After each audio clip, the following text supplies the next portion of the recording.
Mahkamah Konstitusi memerintahkan agar ambang batas parlemen sebesar 4% diubah sebelum pemilu 2029. Sejauh ini beberapa partai ingin ambang batas dinaikkan, bahkan sebagian lainnya ingin diturunkan. Perludem menyebutkan penerapan ambang batas selama ini tidak pernah ada alasan yang rasional dalam menentukan angka tersebut. Lantas berapa ambang batas yang ideal? Kami bahas malam hari ini bersama Direktur Eksekutif Perludem Hoirunisa Nur Agustianti. Manisa, selamat malam. Selamat malam, Mas. Mbak Nisa, berdasarkan hitungan Perludem berapa ambang batas yang ideal?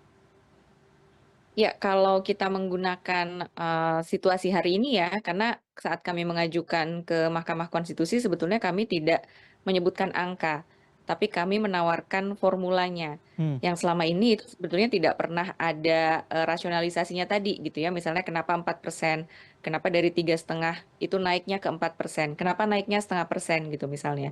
Itu tidak pernah ada alasannya.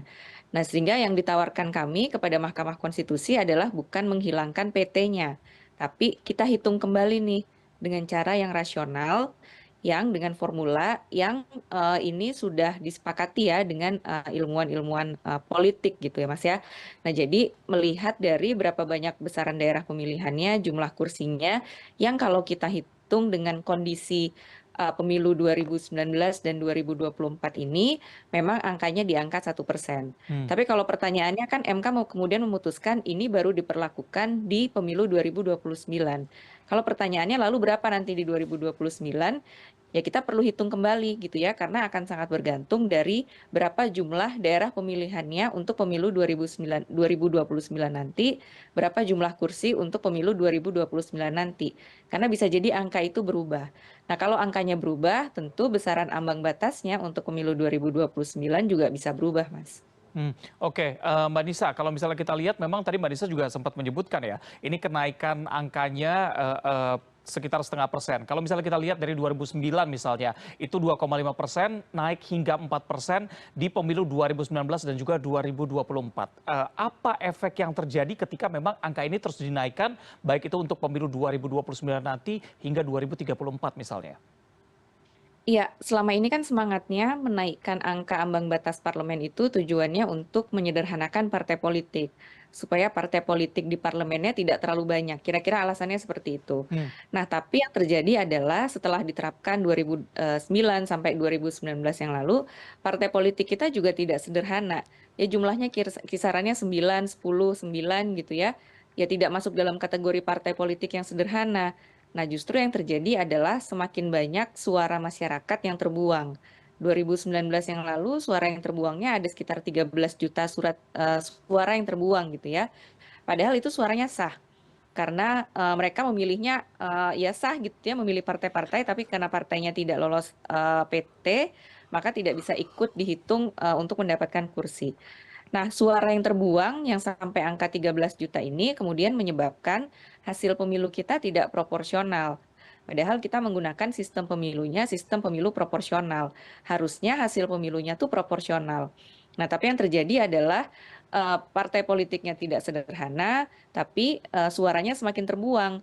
Kan ini apa ya, bisa mengganggu kedaulatan rakyat. 13 juta suara itu ya banyak, Mas, kalau dibandingkan dengan apa ya, dibandingkan dengan perolehan suara partai-partai politik ya, kalau digabungkan itu banyak sekali sebetulnya. Hmm. Nah, ini sebetulnya kemarin kenapa juga kami berangkat untuk mengajukan uji materi ke Mahkamah Konstitusi, karena melihat bahwa selama ini PT-nya selalu naik, tapi tujuannya tidak tercapai, yang terjadi malah semakin banyak suara yang terbuang. Hmm. Kira-kira seperti itu, Mas. Oke, oke. Dari formula 1% yang tadi Anda katakan di awal untuk pemilu tahun ini begitu ya, 2024, apakah memang terbukti bahwa formula 1% ini bisa menyederhanakan parpol?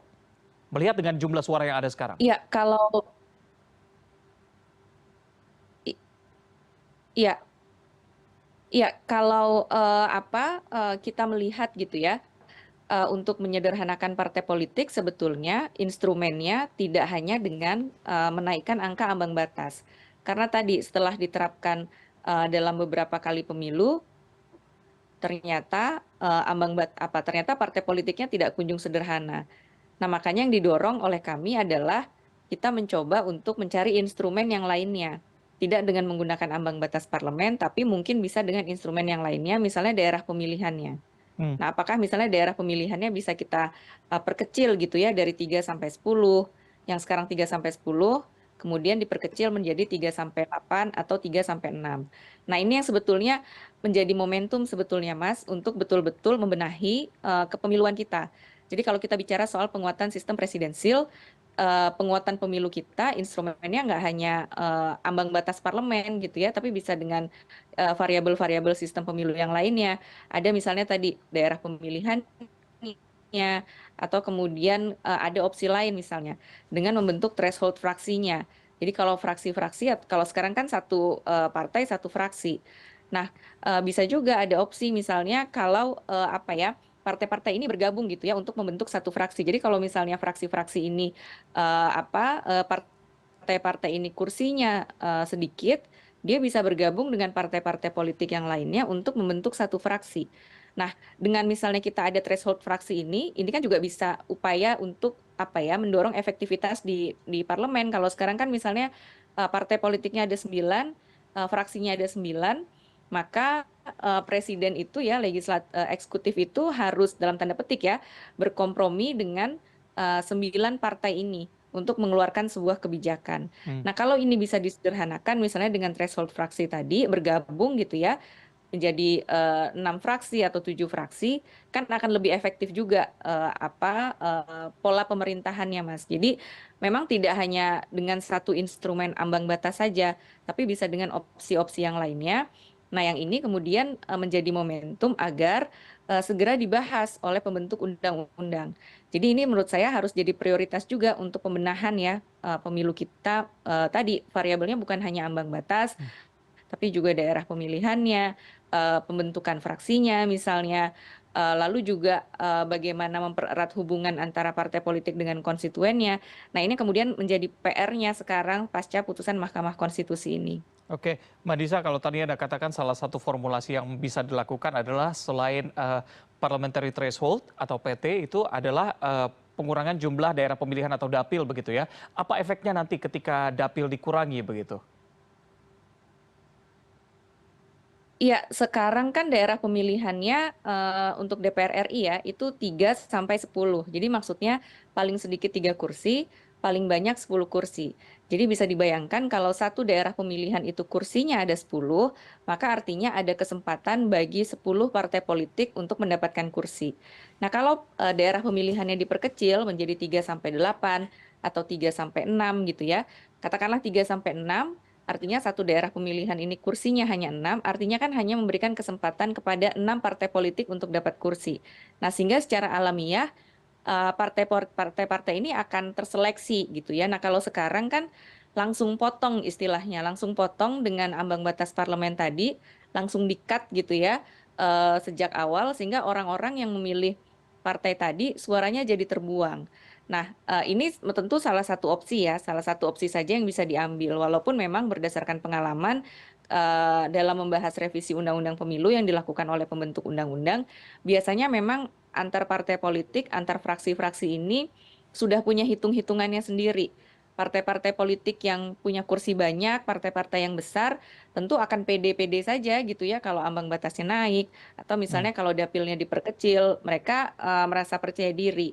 Tapi partai-partai yang ada di papan tengah gitu ya, nah mereka tentu juga sudah punya simulasinya yang mereka akan lebih nyaman kalau misalnya PT-nya dikecilkan, daerah pemilihannya dibuat besar.